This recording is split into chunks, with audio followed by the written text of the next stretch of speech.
that point on, it goes on and on. Up to this date, there are over 49 Grand Lodges in the Western Hemisphere and almost 400,000 Prince Hall Masons.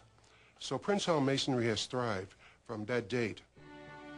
The end of slavery allowed Prince Hall Masonry to spread southward, a faithful facsimile of the ancient brotherhood with the same codes and costumes, yet never fully accepted as its equal.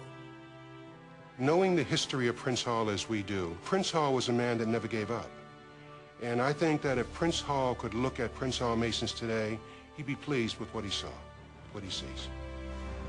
Today, for better or worse, Prince Hall lodges across America remain nearly 100% black, while many lodges in the southern states have no non-white members at all. Segregation is a controversial dilemma for a brotherhood that claims to take good men and make them better. The legacy of Prince Hall and his black brother Masons is staring down an uncertain future. This is Richmond, Virginia. 500 Prince Hall Masons are gathering tonight to elect a new state Grand Master. At 48, Curtis Vaughan is the youngest Grand Master of the state. In his opinion, Prince Hall Masonry was essential to black society in the racially charged South. My name is Curtis S. Vaughan, Jr., and I am a Prince Hall Freemason. During the late 50s, late 40s, and 30s, there was nothing for a person of color to basically to do except to go to church during the leisure hours and to affiliate with the order known as Prince Hall Freemasonry.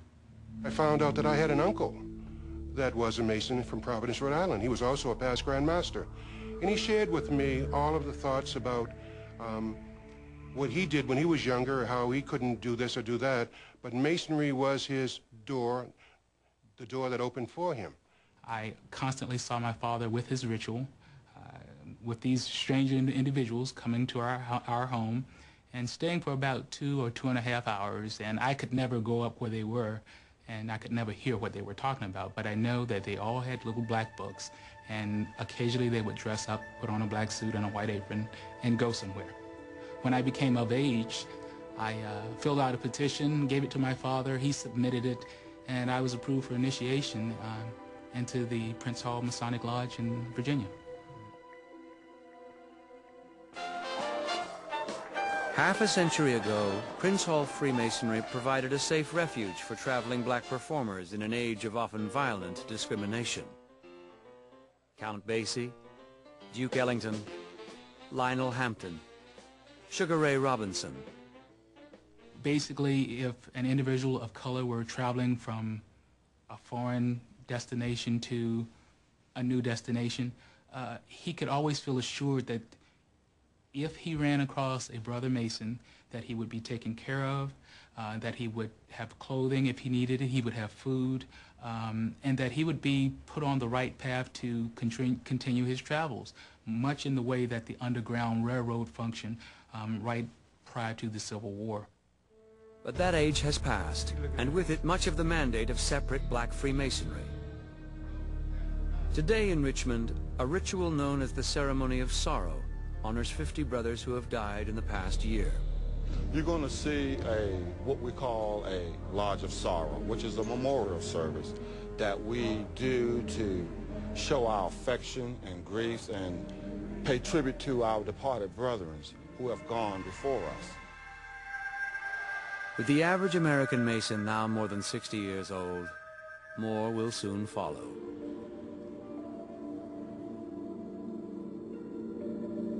This is not intended to be a burial ceremony, rather a memorial service, at which time we give expressions of our grief and affections, pay tribute to the service and Masonic services of our departed brethren, as exemplified in their lives.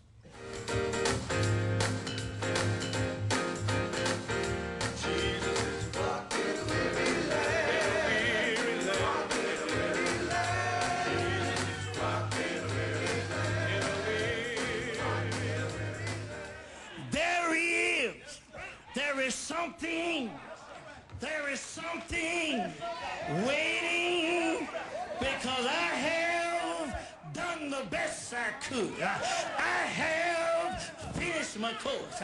I have kept the faith.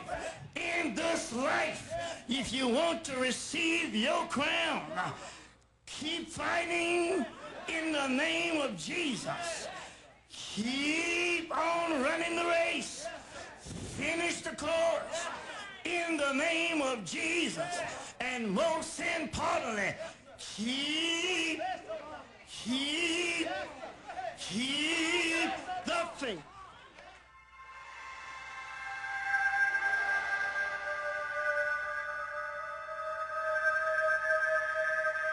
It seems befitting that we pause here and drop a memento in honor of our fallen comrades, demonstrating to the outside world that Masonic charity ends not at the grave.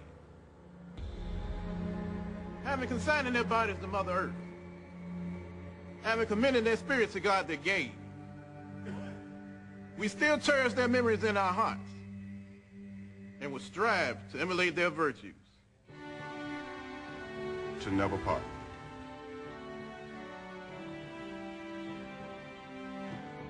We may confidently hope for a blissful resurrection.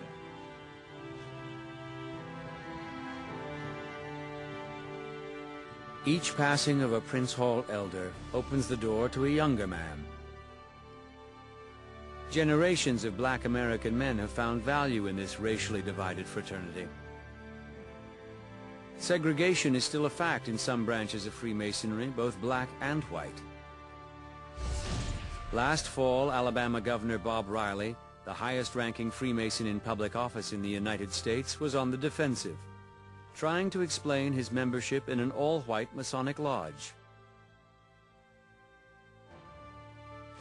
Yet the governor was hardly alone. In Alabama, there are 32,000 men enrolled in 318 Masonic lodges, and not a single one of them is black. But all Masons, black and white, confront another dilemma, a shrinking membership that threatens the survival of the Brotherhood.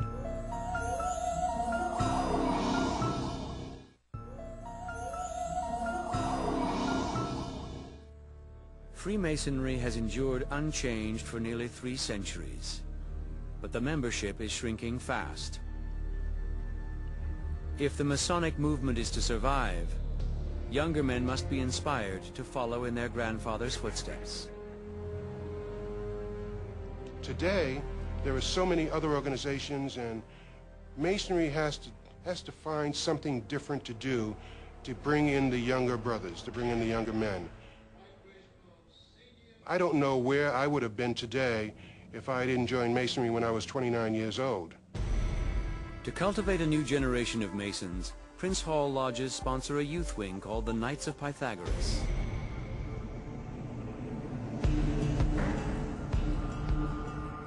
Sydney is a graduate of the program.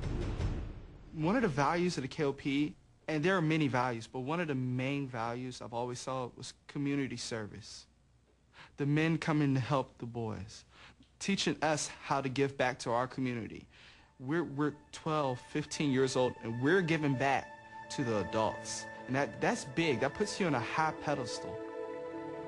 Within each Master Mason is a story of personal transformation forged from self-knowledge and secret signs. Divided by race and shrouded by secrecy, the Masonic cosmos is complex, ever-changing, and not easy for outsiders to understand. As John Hamill of the Grand Lodge of England explains, there's no one to blame for this but the Masons themselves. We went through a period starting just before the Second World War where we almost took ourselves out of society. We didn't inform the public. We cut ourselves off from the media. We didn't, any journalists coming to ask questions, we tell them we don't talk to the press. And we allowed a mythology to go up about Freemasonry being a sort of vast, secretive web. That was something that had obviously to be dealt with. We had to get ourselves back into the community in the proper way. We had to get proper information out. And that process is still going on now. Masons may not rule the modern world except in far-fetched fantasies of global conspiracies, but they do rule a world of their own.